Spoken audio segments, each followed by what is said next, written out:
네, 여러분 안녕하세요. 가을바람입니다. 오늘은 주요 양자 기업 중 하나인 IBM이 자사가 보는 양자 컴퓨터의 현재와 미래에 대해서 잘 정리한 기사가 나온 게 있어서 이것들을 우리가 같이 살펴보면서 IBM뿐만 아니라 다른 양자 기업들의 로드맵도 함께 비교를 해보도록 하겠습니다. 8월 21일에 IBM의 양자 중심 슈퍼컴퓨터에 대한 큰 베팅, 최근의 진전이 유용한 고전 양자 하이브리드로 가는 길을 제시하다 라는 기사가 나왔어요. 그래서 2022년 6월에 오크리츠 국립연구소가 공개한 세계에서 가장 강력한 슈퍼컴퓨터 프론티어는 초당 1억 번의 계산을 할 수 있는데요. 아직도 큰 수를 소인수 분해하거나 분자를 빠르게 모델링한다거나 탄소 포집이나 배터리를 효율적으로 개선할 수 있는 소재 개발 같은 것들은 아직 못한다는 거죠. 가장 중요한 문제들을 해결을 못하고 있습니다. 그래서 앞으로 10년 안에 새로운 형태의 슈퍼컴퓨팅 등장을 기대하고 있는데 위 문제들을 해결하면서 비용, 공간, 시간, 에너지를 훨씬 줄이면서 해낼 수 있는 게 양자 컴퓨팅이다. 그래서 IBM이 열심히 개발을 하고 있다는 거죠. 근데 지난 수십 년 동안 양자 컴퓨터는 상업적 실현 가능성에 대해 어려움을 겪어왔다. 이 이유는 뭐냐? 이 오류율이 높기 때문에 주변의 이런 잡음에 매우 민감하고 유용한 계산을 할 수 있을 만큼 큰 기계로 가기도 어렵기 때문이다. 그러나 지난 10년 동안 큰 개선이 있었기 때문에 양자 컴퓨터는 현재 특정 계산에 대해서는 최소한 어느 정도 고전적 컴퓨터와 겨룰 수 있는 성능 수준에 도달하게 됐다라고 현재 양자 컴퓨터 수준을 정의를 하고 있습니다. 그리고 IBM은 이제 유용한 양자 컴퓨터로 나아가는 길이 보이기 시작했다. 그래서 우리는 이 컴퓨팅의 미래가 어떻게 될지 상상할 수 있게 됐는데 양자 컴퓨터가 고전 컴퓨터를 대체하는 개념이 아니고요. 둘이 합쳐져서 홀로 할 수 없는 계산을 수행하는 형태로 갈 거다. 두 개가 합쳐지는 하이브리드 컴퓨팅으로 간다는 거죠. 그래서 이미 독일의 주피터, 일본의 후가쿠, 폴란드의 PSNC와 같은 세계의 여러 슈퍼컴퓨터는 양자 컴퓨터를 붙일 계획을 가지고 있습니다. 그래서 하이브리드 양자 고전 컴퓨팅으로 불려왔는데 IBM 같은 경우는 양자 중심의 슈퍼컴퓨팅이라고 부르고 싶다라고 얘기를 하고 있습니다. 하지만 아직까지 누구도 양자 우위, 즉 실제 세계에서 중요한 작업, 가치를 창출하는 분야에서 최고의 고전 컴퓨터를 능가하는 양자 컴퓨터를 확실히 입증한 적은 없다. 이제 시연, 잠재력 요 정도지 확실히 보여준 적은 없습니다. 그래서 이 큰 목표가 있기 때문에 우리는 우선 이거 전에 목표를 좀 더 낮춰서 양자 유틸리티, 양자 상업성, 양자 유용성이라는 목표를 세웠는데 양자 컴퓨터로 전통적인 컴퓨터보다 양자적인 계산을 더 잘할 수 있는지 돈을 벌어줄 수 있는지 이 정도 얘기를 하는 거죠. 그래서 양자 우위까지는 아직 좀 시간이 남았고 그 전에 상업적 우위, 양자 유틸리티 시대에 먼저 진입을 할 거다. 최근 몇 년간 양자 커뮤니티가 요 임계점에 도달을 했다는 거죠. 그래서 실제로 IBM도 2023년에 127큐비트 수준인 이글 QPU를 통해 양자칩을 통해 특정 물량 문제를 고전 컴퓨터보다 빠르게 풀면서 양자 유틸리티 달성을 천명했습니다. 그래서 2019년에는 배선을 줄여서 잡음의 원인을 줄이고 냉동고에 넣어야 할 하드웨어 양도 줄였다. 2023년에는 커플러라는 부품을 넣어서 오류를 줄였고 스위치를 도입해서 연산 속도도 빠르게 했다. 그러니까 이런 것들을 하고 있고 또 오류 완화 알고리즘을 아이온큐가 쓰고 있는 걸 IBM도 같은 방식인지 모르겠지만 사용을 해서 잡음을 처리하고 있다. 그래서 오류 완화는 계산 후에 결과를 가지고 잡음을 처리하는 방식인데 오류 수정은 계산 과정하는 중에 오류를 제거하는 거죠. 그래서 둘이 다릅니다. 그래서 양자 오류 수정 같은 경우는 일반적인 광범위하게 잡음을 줄일 수 있는데 오류 완화는 좀 있을 수 있는 분야가 좀 협소하고 오류 완화는 복잡성이 커짐에 따라 쓸 수 없게 되지만 오류 수정은 대규모로도 작동이 가능하다. 그래서 오류 수정 같은 경우는 여러 물리적 큐비트에 똑같은 정보를 넣어서 계산 후에 이거를 까보고 과반수 이상으로 나온 게 뭐냐? 그게 정답이다. 이렇게 보는 거라서 큰 비용이 따른다는 거죠. 그래서 이거를 아직은 할 수 없다. 그리고 이 오류 수정을 하려면 동시에 이 오류율 자체가 이 큐비트에 아무것도 적용하지 않은 날 것 그대로의 큐비트의 오류율이 특정 값 이하여야 된다. 이런 한계점이 있기 때문에 아직까지 오류 수정을 사용해서 대규모 계산을 한 양자 컴퓨터는 아직 없다는 거죠. 이게 나오려면은 한 2029년 정도까지는 가야 될 것 같다라고 주요 기업들이 얘기를 하고 있고, 근데 이제 IBM은 뭘 하고 있냐? 가능한 수준의 오류율에서 오류 수정을 넣을 수 있는 그 오류 수정 기술을 개발을 하고 있다는 거죠. 그리고 더 적은 10분의 1만큼의 큐비트만 필요한 오류 수정 코드를 개발하고 있다. 그래서 예전에는 100만 개, 10,000개 이랬는데 뭐 앞으로는 수십 개에서 수백 개 수준까지 떨어뜨릴 거라고 얘기를 하고 있습니다. 이 부분은 또 아이온큐한테 위협적인 부분이 될 수 있겠죠. 이제 아이온큐와 이온트랩이 주장하는 게 초전도체는 이 오류 자체가 너무 높고 오류 수정에 필요한 큐비트가 많기 때문에 안 될 거다 했는데 그걸 해결해 버리면 위협이 될 수 있겠죠. 자, 그래서 이 오류 수정을 활용하고 중요한 문제들을 풀려면 더 큰 QPU를 만들거나 큐비트를 많이 넣어서 만들거나 또는 여러 QPU들을 연결하는 형태를 취해야 되고 궁극적으로 양자에다 고전적인 걸 붙여야 된다는 거죠. 그래서 IBM 같은 경우는 IBM 퀀텀 시스템 1이라는 이 양자 컴퓨터 플랫폼을 내놔서 20큐비트로 시작해서 현재는 이글 QPU인 127큐비트까지 올린 상태이고 작년 말에 IBM 퀀텀 시스템 2 2세대를 내놔서 2025년까지 7개 156큐비트 칩을 붙이는 1092큐비트를 목표로 하고 있습니다. 근데 이 방식이 이제 전통적인 슈퍼컴퓨터의 성능을 높이고 싶으면은 더 CPU나 GPU를 붙이는 방식과 비슷하게 모듈식으로 붙여서 간다는 거죠. 그래서 이 흐름은 아이온큐도 비슷합니다. 아이온큐도 앞으로 포토닉 인터커넥트를 넣으면 양자 칩들을 붙이는 방식으로 간다는 거죠. 그래서 IBM도 비슷한 방향으로 가고 있는 거고, 그래서 앞으로 10년 계획을 상세히 발표했는데 초기에는 대부분 상호 연결에 관한 것이다. 그래서 양자 칩을 더 큰 칩으로 연결하는 데 필요한 이 단일 칩을 더 키우는 M 커플러, 그리고 칩 간의 양자 정보를 전송할 수 있는 I 커플러, 그리고 같은 칩 내부에서 원래는 인접한 2개 큐비트만 연결이 돼 있는데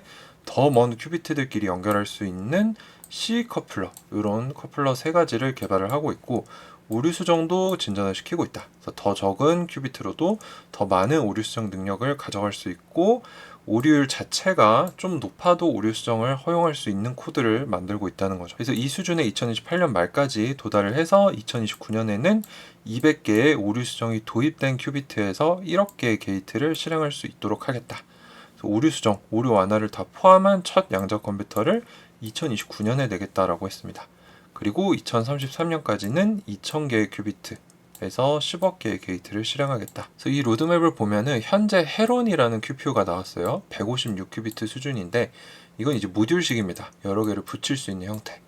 그래서 오류 발생 전까지 5000개의 게이트를 실행하는 목표가 있고 내년에는 플라밍고, 그래서 칩 간에 연결을 할 수 있게 I 커플러를 도입을 해서 7개의 헤론 칩을 연결해서 1092큐비트, 그리고 2027년에는 이 플라밍고를 업그레이드 시켜서 오류 발생 전까지 5000개였는데 10,000개의 게이트를 실행하게 하겠다. 2029년에는 오류 수정을 도입을 하고 각종 커플러를 넣어서 200개의 오류 수정된 큐비트, 그리고 1억 개의 게이트. 2030년, 그리고 이제 상세하게는 2030년 이후가 될 수도 있다라고 IBM이 명시를 해놨는데 2000개의 오류 수정된 큐비트에 10억 개의 게이트를 실행하겠다라고 해서 이 2개가 이제 특이점이 되겠죠. 그래서 많은 사람들이 양자 컴퓨터는 수백만 개의 큐비트를 써서 단일로 작동을 한다라고 생각하는데 그게 아니라는 거죠. 여러 QPU 칩을 합치고 이거를 고정 컴퓨터에 합치는 형태가 될 거다. 그래서 단일 양자 컴퓨팅 문제를 가져오면은 여러 개의 양자 컴퓨터 칩에다가 분할을 한 뒤에 병렬로 실행을 해서 가져오는데 이때 또 고정 컴퓨터가 들어가서 회로 결과를 결합해서 최종 답을 도출한다. 이 방식이 이제 서킷 니팅이라는 방식이고 또 다른 기술은 핵심적인 양자 부분 빼고는 고정 컴퓨터에서 하는 거. 요게 궁극적으로 우리가 갈 방향이다. 이걸 하기 위해서는 뭐 이 QPU뿐만 아니라 제어 장치, 희석 냉장고, 그리고 고전적인 처리까지 아직 가야 할 길이 좀 있다는 거죠. 그래서 이렇게 생겼습니다. 그래서 이 양자 컴퓨터 내부에 이런 양자 칩들이 서로 연결이 돼 있는 거고 이게 이제 스케줄러라는 장치에 연결이 돼서 고전적인 건 고전적인 컴퓨터에, 양자적인 건 양자 컴퓨터에 가서 각자 연산을 하고 가져와서 합쳐서 이제 우리가 보는 뭐 PC 또는 랩탑 이런 데에서 결과를 받는 형태인 거죠. 자, 그래서 IBM 같은 경우는 아직 양자 중심 슈퍼컴퓨터를 만들지 못했지만 열심히 준비하고 있다. 시스템2와 양자 컴퓨터 개발 소프트웨어 키스킷 이런 것들을 통해서. 그래서 다음 단계는 양자와 고정 컴퓨팅을 합쳐서 확장해서 한쪽이 할 수 없는 것을 하도록 하는 것이다. 그래서 오늘날의 양자 컴퓨터는 적어도 양자 시스템을 시뮬레이션 할 때 고전적인 방법을 넘어서는 능력에 도달을 한 과학적 도구인데 이거를 좀 더 발전을 시켜서 인류에게 중요한 문제의 해결책을 주려면 계속해서 양자와 고전을 합치고 개발을 해야 된다. 그래서 앞으로 IBM은 가장 강력한 슈퍼컴퓨터 탑 500에 양자를 중심으로 한 슈퍼컴퓨터가 포함되는 날을 기대한다라고 마무리를 하고 있습니다. 자, 그래서 IBM이 퀀텀 시스템 2를 보여주는데요. 이게 이제 QPU가 들어가는 부분이겠죠. 이게 뉴욕주에 있는 요크타운 하이츠에 IBM의 왓슨 연구센터에 있는 IBM 퀀텀 시스템 2인데 얘로 끝나는 게 아니고 이 뒤에 있는 렉들도 다 양자 컴퓨터의 일부이기 때문에 상당히 시설이 큽니다. 이 주변에 있었던 얘네들을 까보면 여기 안에 이제 냉동고가 있다는 거죠. 절대 용도를 만드는 그런 냉동고들이 포함되어 있고, 또 이 고전적인 컴퓨터들도 붙어 있어서 뭐 조정을 한다거나 결과를 저장한다거나 오류 완화, 그리고 궁극적으로는 오류 수정을 할 수 있는 기능들도 이제 고전 컴퓨터를 붙여서 한다. 자, 그래서 정리를 한번 해보면 IBM은 현재 양자 컴퓨터 수준을 특정 계산에서 어느 정도 고전 컴퓨터와 겨룰 수 있는 수준까지 왔다. 그리고 더 나아가서 이제는 상업적 우위, 양자 유틸리티 시대에 접어들고 있는데, 중요한 점은 양자가 고전 컴퓨터를 대체하는 게 아니라 합쳐서 쓰이는 하이브리드 또는 양자 중심의 슈퍼컴퓨팅으로 간다는 거죠.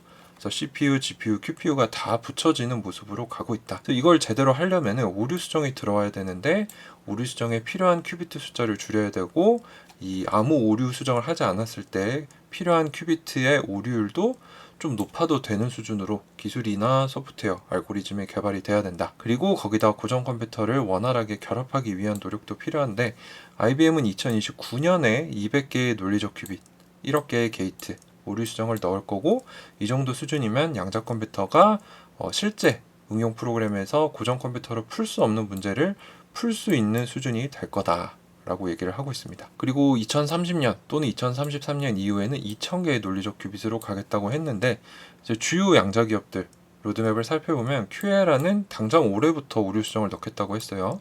그래서 10개의 논리적 큐빗을 구현을 하고 25년에는 30개, 26년에는 100개 여기까지 발표를 했고, 아이온큐 같은 경우는 2026년에 16대 1 오류 수정을 넣겠다라고 로드맵에 적혀 있습니다.